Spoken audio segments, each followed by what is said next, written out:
The winter wind howls down Fifth Avenue on a bitter January morning in 1934. Outside room 508 of the New York State Supreme Court building, newspaper photographers jostle for position, their flashbulbs popping like gunfire. Inside, 10-year-old Gloria Vanderbilt sits trembling, a small figure drowning in a velvet dress that costs more than most Americans would earn in a year. Her hands clutch a worn teddy bear. Her eyes, hollow and ancient beyond her years, stare at nothing, just 90 feet away, separated by mahogany doors and the weight of a billion questions. Two women prepare for battle. One is her mother, Gloria Morgan Vanderbilt, a beauty whose champagne-soaked nights across Europe have made her infamous. The other is her aunt, Gertrude Vanderbilt Whitney, sculptor, art patron, and guardian of a family name being dragged through tabloid mud. Between them sits a trust fund worth nearly $5 million in 1934 money, $70 million in today's currency, and a child who has become a pawn in the most scandalous custody battle America has ever witnessed. The judge will soon ask little Gloria a question that will haunt her for the rest of her life. Which woman deserves to raise her? Which world should she inhabit? But there is a deeper question nobody is asking. How did the richest family in American history, a dynasty that once controlled more wealth than the entire United States Treasury, find itself here, in a courtroom, fighting over scraps, while their fortune bleeds out like water through cupped hands? This is not just Gloria's story. This is the story of how one decision, made 57 years earlier by a dying man who controlled an empire, set into motion a catastrophic chain of events that would destroy the most powerful family America had ever known. A decision that would turn castles into museums, titans into ghosts, and billion-dollar fortunes into nothing but faded photographs and bitter memories. But to understand how it all fell apart, we must first go back to where it began. To a ferry dock on Staten Island. To a 16-year-old boy with calloused hands and fire in his eyes. To Cornelius Vanderbilt, the man they would one day call the Commodore. The year is 1810. America is raw, barely formed, still figuring out what it wants to be. On the muddy shores of Staten Island, a teenage Cornelius Vanderbilt stands barefoot on a wooden periauger, his father's two-masted sailing vessel bobbing in the cold waters of New York Harbor. The wind stings his face. Salt spray soaks through his threadbare shirt. He is 11 years old, pulled from school to work the ferry routes between Staten Island and Manhattan. His hands bleed from rope burns. His back aches from hauling cargo. But in his eyes, there burns something dangerous, something hungry. By 16, he has already made his decision. He will not spend his life as his father did, ferrying vegetables and passengers for pocket change. He will own the harbor. He will own the rivers. He will own everything that floats. He goes to his mother and asks for $100, an impossible sum for a family that counts pennies. Miraculously, she gives it to him.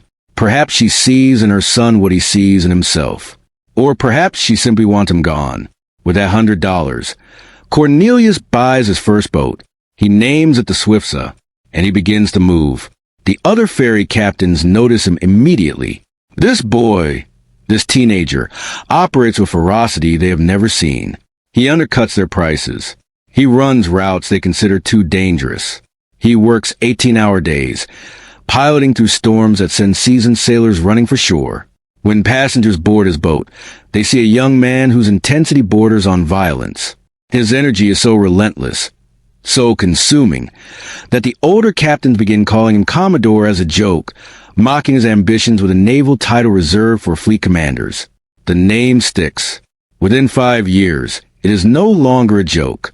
By 1813, at 19 years old, Cornelius has expanded his fleet and married his first cousin, Sophia Johnson.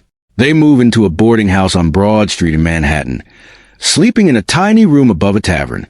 Sophia is practical, intelligent, and made of iron.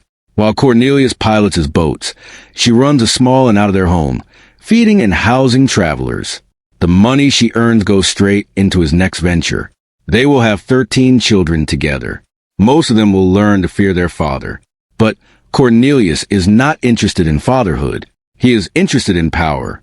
In 1817, he meets Thomas Gibbons, a wealthy steamboat entrepreneur locked in a bitter legal battle with the Livingston-Fulton monopoly that controls all steamboat traffic in New York waters. Gibbons offers Cornelius a job as captain of a steamboat, a position that pays well but comes with risk. The monopoly has a law on its side. Anyone who violates their control faces arrest, fines, and ruin.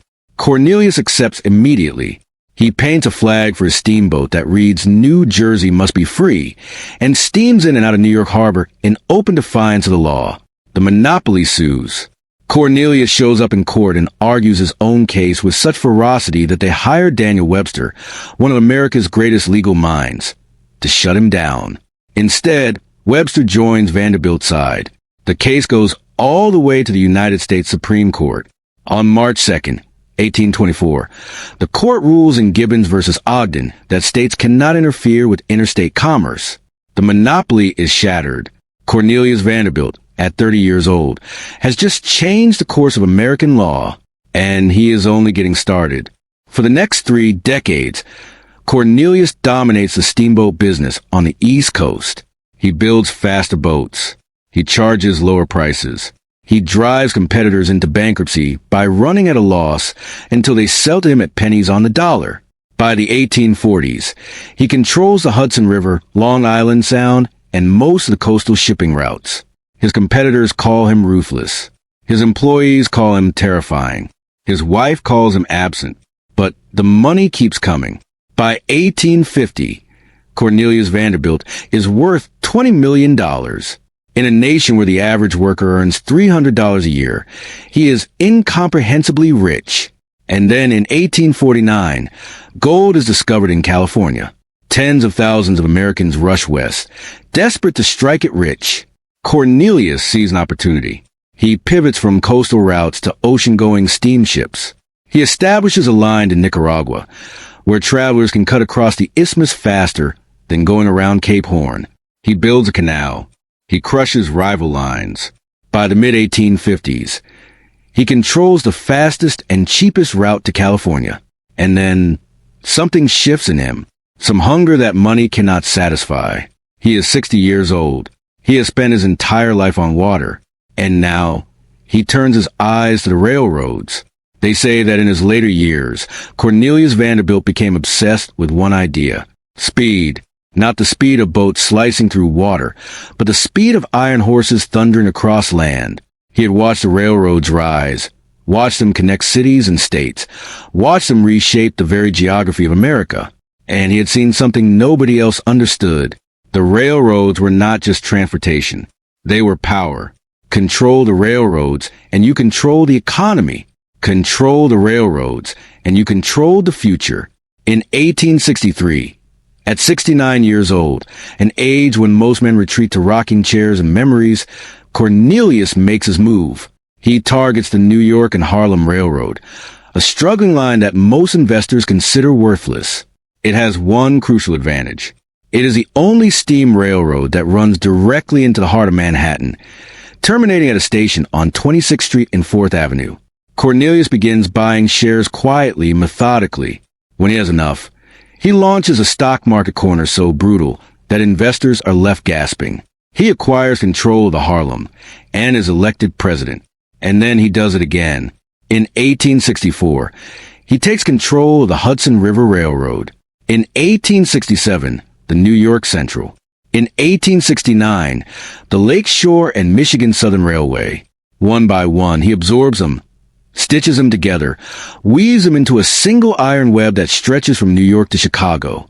By 1870, he consolidates his holdings into the New York Central and Hudson River Railroad, one of the largest corporations in American history. His empire now spans 11 states and 2 Canadian provinces. 11,000 miles of track, more than 50,000 employees. He has become more powerful than most governments. But power, Cornelius understands, is meaningless without legacy. And so, in 1869, he begins construction on Grand Central Depot at 42nd Street in Manhattan. He sinks the railroad tracks into a tunnel beneath 4th Avenue, transforming the street into the elegant thoroughfare that will become Park Avenue. The depot is finished in 1871, a massive iron and glass cathedral to the age of steam. It is his monument, his declaration that he has reshaped New York City itself. Yet for all his wealth, for all his power, Cornelius Vanderbilt lives in relative modesty. His home, while comfortable, is not a palace. He does not throw lavish parties. He does not collect art or build mansions. His only indulgence is racehorses. He spends his evenings alone, chain-smoking cigars, calculating profits and losses in ledgers, plotting his next acquisition. He has become a man made entirely of ambition and will, a man who has ground himself down to a single purpose. More, always more. But there's a problem gnawing at him. He is 77 years old. His wife, Sophia, has died. He has remarried quickly, taking a much younger cousin named Frank Armstrong Crawford. And he knows, with the cold certainty of a man who has stared down death 100 times, that his time is running out. He has built an empire. Now, he must decide what to do with it. He has 13 children, though several have died young. The survivors look at him with a mixture of fear, resentment, and desperate hope. His eldest son, William Henry Vanderbilt, whom he has called Billy all his life, is 56 years old and has spent most of his existence under his father's contempt. Cornelius once called him a blatherskite and a sucker, too weak and nervous to inherit the empire. But Billy has proven himself. Quietly, methodically, he has managed the family's Staten Island Railway and served as vice president of the Harlem Line. He has doubled every investment his father gave him. He has shown, in his own cautious way, that he understands business. Cornelius's other living son, Cornelius Jeremiah Vanderbilt, is a disaster. A gambler, an epileptic, a man whose demons have consumed him. He will inherit almost nothing. And then there are the daughters. Phoebe, Ethelinda, Eliza, Emily, Sophia, Maria, Frances, Mary, and Catherine. 9 women who, under the laws and customs of the 1870s, are considered incapable of managing wealth. They will receive token sums, enough to live comfortably, not enough to matter. Cornelius makes his decision. On January 4th, 1877, lying in his bed at 10 Washington Place, surrounded by lawyers and the smell of his own decay, he signs his will. He leaves 95% of his fortune to Billy, nearly $100 million. The rest will be divided among his other children in scraps. He dies that same day, exhausted, alone, richer than anyone in America except the United States Treasury itself. And with his final breath, he sets in motion the destruction of everything he has built. Billy Vanderbilt stands in the parlor of his father's house, holding the will in his trembling hands. He is 56 years old. He has spent his entire life being told he is not good enough. And now, suddenly, he is the richest man in the world. Around him, his siblings are screaming. His brother, Cornelius Jeremiah, is pale and shaking, his eyes wild with rage and grief. His sisters are crying, their husbands demanding explanations. Why has Billy received everything? Why have they been cast aside like refuse? The will is unjust. It is cruel. It is their father distilled into ink and paper. Cornelius Jeremiah will eventually sue. So will his sisters Ethelinda and Mary. They will drag the family into court, claiming their father was insane, manipulated by spiritualists and Billy's influence. The trial will be a circus, with witnesses testifying to the Commodore's bizarre behavior in his final years. Billy will eventually settle, paying Cornelius Jeremiah an extra $600,000 and giving the sisters similar sums. It is a pittance compared to what Billy has inherited, but it is enough to silence them. Cornelius Jeremiah will die 5 years later, in 1882, of a self-inflicted gunshot wound in a New York hotel room. He will be 49 years old. But Billy does not have time to grieve. He has a railroad empire to run. And despite his father's doubts, despite a lifetime of being called weak and foolish, Billy Vanderbilt proves to be a brilliant businessman. He expands in New York Central. He increases efficiency. He doubles a family fortune to over $200 million. By 1885, when he dies of a stroke at the age of 64, he is the richest man in the world. He is also exhausted, miserable, he tells a reporter. Inherited wealth is a real handicap to happiness. It has left me with nothing to hope for, with nothing definite to seek or strive for. But the greater tragedy is not Billy's unhappiness. The greater tragedy is what he does with the fortune. In his will, he does not follow his father's brutal logic. He does not consolidate the wealth into a single heir. Instead, he divides it. His eldest son, Cornelius Vanderbilt II, receives $50 million. His younger sons, William Kissam, Frederick, and George, each receive $20 million. His daughters receive $5 million apiece. It is an act of love, an attempt to undo his father's cruelty. But it is also an act of catastrophic financial suicide. Because now, instead of one fortune controlled by one mind, the Vanderbilt wealth is scattered among multiple heirs, each with their own ambitions, their own weaknesses, their own hungers. And they will spend it. God, how they will spend it. The Gilded Age has arrived. America is drunk on wealth, on possibility, on the intoxicating belief that there are no limits. The Vanderbilt children and grandchildren look around and see the other great families, the Astors and the Belmonts, building palaces that stun the world. They see European aristocrats lounging in chateaus filled with art and servants and centuries of inherited superiority. And they decide that they will build monuments to their own glory, monuments that will make the world bow in awe.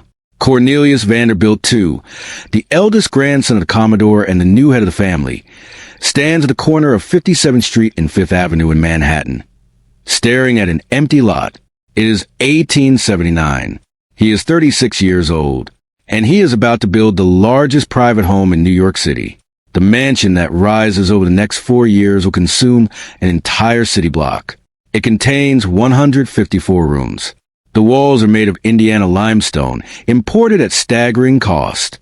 Inside, the floors are inlaid marble. The ceilings soar 40 feet high, painted with frescoes that require Italian artists to spend 2 years lying on their backs. There is a ballroom that can hold 1,200 guests. A library with hand-carved mahogany shelves containing 15,000 books. A dining room paneled in Spanish oak with stained glass windows depicting the Vanderbilt coat of arms, which Cornelius invented because the family has no actual aristocratic lineage. The house cost $7 million to build, another $3 million to furnish, $10 million total. Today, that would be $300 million. It is the most expensive private home ever constructed in America. And Cornelius lives there with his wife, Alice, and their 7 children, surrounded by 60 servants who move through the halls like ghosts. But Cornelius is not satisfied with just a Manhattan palace. In 1893, he builds a summer cottage in Newport, Rhode Island. He calls it the Breakers. It is not a cottage. It is a 70-room Italian Renaissance palazzo perched on a cliff overlooking the Atlantic Ocean. The construction cost $11 million. The Great Hall features marble columns imported from Italy, each weighing 10 tons. The ceilings are covered in real gold leaf. The fireplaces are carved from single pieces of rare marble. The dining room has walls paneled in French walnut and a table that seats 40. Cornelius spares no expense. He hires 500 European craftsmen who work 12-hour days for 2 years. He imports materials from 17 countries. When a house is finished in 1895, it is the ultimate symbol of Vanderbilt power, a monument that screams to the world, "We are the American aristocracy." But Cornelius will barely have time to enjoy it. In 1896, he suffers a stroke. He is 53 years old. His doctors tell him to rest, to stop working, to stop carrying the weight of the railroad empire. He ignores them. He continues working. In 1899, he suffers a second stroke. He dies at age 56, lying in his bed at the Breakers, staring out at the ocean. His children will inherit the mansions, but they will not inherit his discipline. They will not inherit his restraint. And the fortune, once concentrated in the hands of men who understood sacrifice and hunger, will now pass to a generation that knows only abundance. Meanwhile, 90 miles south of New York, in the mountains of North Carolina, another Vanderbilt is building a monument. George Washington Vanderbilt II, the youngest son of Billy Vanderbilt, is a quiet, bookish man who loves art, literature, and architecture. He does not care for railroads or business. He cares for beauty. And in 1889, at the age of 27, he decides to build the most beautiful house in America. He purchases 125,000 acres of forest and farmland near Asheville, North Carolina. He hires Richard Morris Hunt, the most famous architect in America, to design a French Renaissance chateau. He hires Frederick Law Olmsted, the designer of Central Park, to landscape the grounds. And then he sets out to create something that has never existed in America, a private estate that rivals the great European manor houses. The construction of Biltmore Estate takes 6 years and employs more than 1,000 workers. The house itself contains 250 rooms, 43 bathrooms, and 65 fireplaces. There are indoor and outdoor pools, a bowling alley, a private observatory, and a banquet hall that can seat 64 guests beneath a 70-foot barrel-vaulted ceiling. The house covers 178,000 square feet for acres of floor space, making it the largest private home ever built in the United States. It still is today. George spent $6 million on construction and furnishings. Today, that would be $200 million. He fills the house with priceless art, with tapestries and paintings and sculptures collected from across Europe. He builds a private library containing 23,000 volumes, including rare first editions and illuminated manuscripts. He imports trees and plants from around the world to create formal gardens that stretch for miles. On Christmas Eve, 1895, George opens Biltmore to his family and friends. The house is lit with electric lights, a stunning technological marvel for the time. The guests wander through room after room, overwhelmed by the sheer scale and beauty. It is a fairy tale made real, a dream pulled from George's imagination and planted in the North Carolina mountains. But George has made a critical mistake. Unlike his grandfather and great-grandfather, who built fortunes through business, George is spending his inheritance. Biltmore generates no income. It requires an army of servants, constant maintenance, and endless repairs. The estate bleeds money. By 1914, just 19 years after opening Biltmore, George Washington Vanderbilt II will die suddenly at age 51. Leaving behind a widow and daughter who can barely afford to maintain the property. His daughter, Cornelia, will eventually open a house to tourists, charging admission just to keep the lights on. Biltmore will survive, but it will survive as a museum, a monument to wealth that no longer exists. But the greatest spender of all, the one who will single-handedly accelerate the destruction of the Vanderbilt fortune, is not a son or grandson of the Commodore. He is a great-grandson. His name is Reginald Claypool Vanderbilt, and he is the definition of American aristocracy unmoored from purpose. Born in 1880, Reginald is the youngest son of Cornelius Vanderbilt II. He is handsome, charming, and utterly lacking in discipline or direction. While his older brothers manage railroads and businesses, Reginald spends his days at racetracks and polo fields and his nights at parties that stretch into dawn. He is, in the language of the time, a playboy, a wastrel, a beautiful disaster. By 1900, at age 20, Reginald has already blown through $70,000 at the gambling tables. His father, Cornelius II, is furious. He cuts off Reginald's allowance and demands he get a job. Reginald responds by doing nothing. He simply waits for his father to die, which happens in 1899. Reginald inherits $7.5 million. He sets about spending it with astonishing speed. He buys racehorses, dozens of them. He loses hundreds of thousands of dollars on races. He buys a mansion in Newport. He hires servants he cannot afford. He throws parties where champagne flows like water and cocaine is served on silver trays. He marries Kathleen Nielsen, a beautiful socialite, in 1903. They have one daughter, also named Kathleen. He divorces Kathleen in 1920 after years of infidelity and abandonment. She will die in 1944 at age 40, alone and bitter. But Reginald is not done. In 1923, at age 43, he marries Gloria Morgan, a 20-year-old beauty with no money and no family name. She is dazzled by his wealth and charm. They honeymoon in Europe, spending money on a scale that would have appalled the Commodore. On February 20th, 1924, they have a daughter. They name her Gloria Laura Vanderbilt. 18 months later, on September 4th, 1925, Reginald Claypool Vanderbilt dies of cirrhosis of the liver in his room at the Sherry Netherland Hotel in Manhattan. He is 45 years old. He has spent nearly his entire inheritance. When the accountants tally his estate, they find just $423,000 remaining. His widow, Gloria Morgan Vanderbilt, receives almost nothing. But his infant daughter, little Gloria, becomes a beneficiary of a trust fund worth $5 million. It will pay her $180,000 a year, a fortune by Depression-era standards. Gloria Morgan, who has no interest in motherhood, sees her daughter as a golden ticket, a source of income she desperately needs to maintain her lavish lifestyle. But Gloria is not the only one watching little Gloria. So is Gertrude Vanderbilt Whitney, the wealthy sculptor and art patron who happens to be little Gloria's paternal aunt. And Gertrude is horrified by what she sees. Gloria Morgan dragging her daughter across Europe, dumping her with nannies while she parties with titled European men. The child is sickly, neglected, dressed in expensive clothes, but hollow-eyed and frightened. Gertrude decides to act. She sues for custody. Gloria Morgan countersues. And in 1934, the case goes to trial. The trial is a national obsession.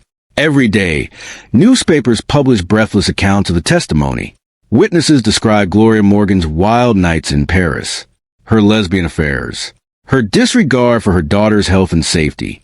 Nannies testify that little Gloria is often left alone, crying, begging for her mother. A maid claims she once found Gloria Morgan in bed with a European prince, her daughter sleeping in the same room.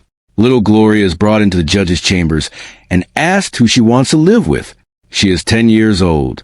Terrified, she whispers that she wants to stay with her Aunt Gertrude.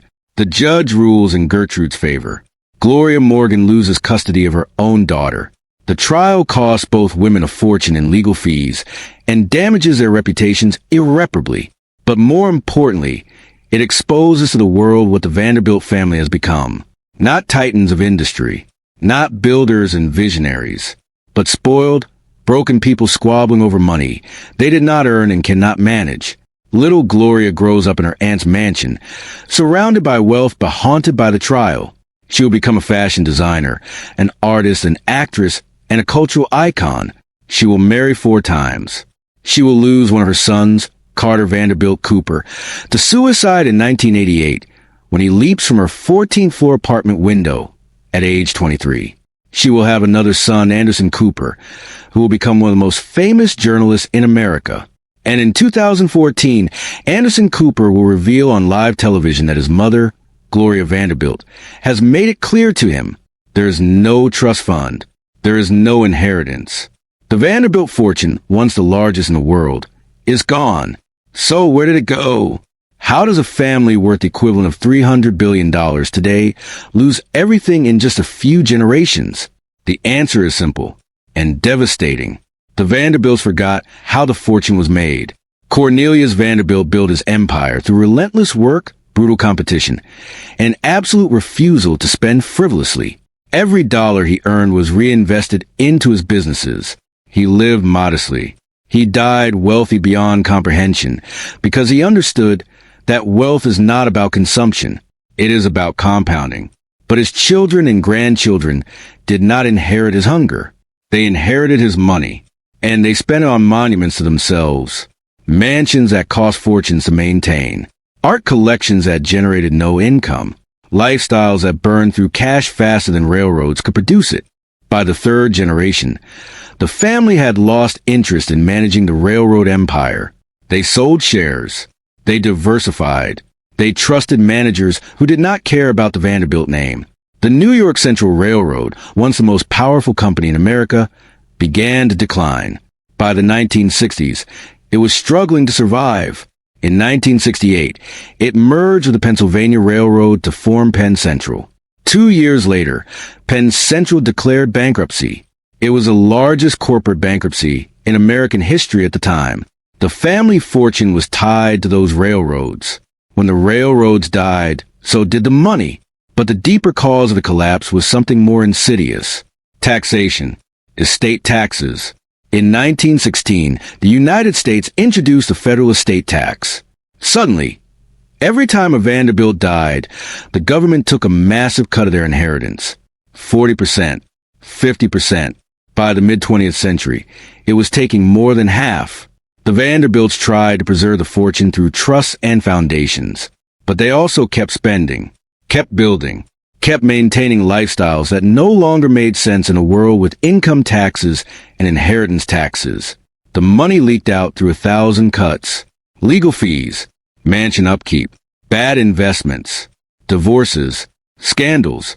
By the time Gloria Vanderbilt died in 2019 at age 95, her estate was valued at less than $1.5 million. The woman whose name was once synonymous with unimaginable wealth left her son Anderson Cooper almost nothing.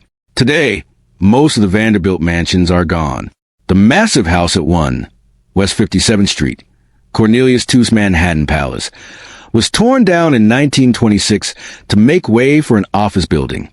The Triple Palace at 640 Fifth Avenue, built by Billy Vanderbilt, was demolished in 1914. All 10 of the great Fifth Avenue mansions are gone, replaced by office towers and luxury condominiums.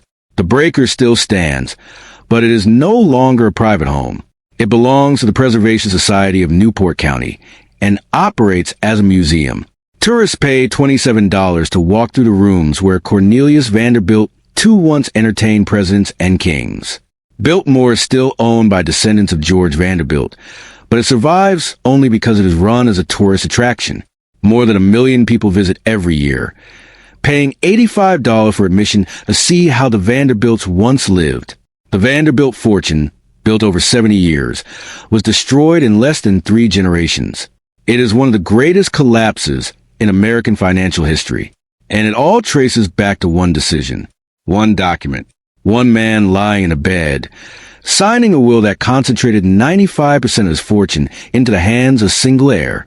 Cornelius Vanderbilt thought he was ensuring his legacy. He thought he was protecting the empire he had built, but he was wrong. Because fortunes are not just about money. They are about the values and discipline that created the money in the first place. And those cannot be inherited. They must be earned. There's a photograph from 1899. It shows the Great Hall at the Breakers on a summer evening. The room is filled with guests in evening wear, champagne glasses raised in a toast. Crystal chandeliers cast a golden glow across marble floors. Everything is perfect. Everything is beautiful. Everyone is smiling. But if you look closely, you can see something in their eyes. A kind of emptiness. A sense that they are performing a role, playing at being aristocrats in a country that was never meant to have aristocracy. They are dressed in borrowed glory, living in borrowed time. Cornelius Vanderbilt was not born to wealth. He was born to a family of modest means, and he clawed his way to the top through sweat, strategy, and an unbreakable will. His children inherited the money, but not the hunger. His grandchildren inherited the name, but not the discipline. And his great-grandchildren inherited nothing but ghosts. The Commodore used to say, "Any fool can make a fortune. It takes a man of brains to hold on to it." He was right, but even he could not see the truth, that the fortune he built was too large, too sudden, too intoxicating for any family to hold. That wealth of that magnitude does not pass down through generations. It burns through them. Today, if you walk down Fifth Avenue in Manhattan, you will pass the spot where the great Vanderbilt mansions once stood. There are no plaques, no markers, nothing to indicate that this was once the epicenter of American wealth and power. Just office buildings and chain stores and tourists who have no idea they are walking over the graves of an empire. And somewhere in that city, in an apartment overlooking Central Park, Anderson Cooper wakes up each morning and goes to work. Not because he needs the money, but because his mother taught him what her great-grandfather understood. That work is meaning. That effort is purpose. That the only legacy worth having is the one you build yourself. The Vanderbilt fortune is gone. But perhaps, in that lesson, there is something worth more than money. Perhaps, in the end, it was not one decision that destroyed the Vanderbilt fortune. It was a cascade of decisions, each one seemingly rational in the moment, each one leading inexorably to collapse. It was Cornelius's brutal concentration of wealth in one heir. It was Billy's compassionate division of that wealth among many heirs. It was Cornelius II's need to prove his status through mansions. It was George's dream of creating beauty in North Carolina. It was Reginald's complete lack of discipline or purpose. But most of all, it was the assumption that money, once made, would simply persist. That wealth was a thing that could be owned, rather than a thing that must be constantly tended, reinvested, and protected from the entropy that destroys all human creations. The Commodore built an empire by understanding that every dollar must work. His descendants forgot that lesson. They thought the money was theirs to enjoy. They were wrong. The money was never theirs. It was only ever theirs to steward. And when they failed in that stewardship, the money left. Quietly, inevitably, completely. On a cold morning in January 1877, Cornelius Vanderbilt died in his bed, the richest man in America.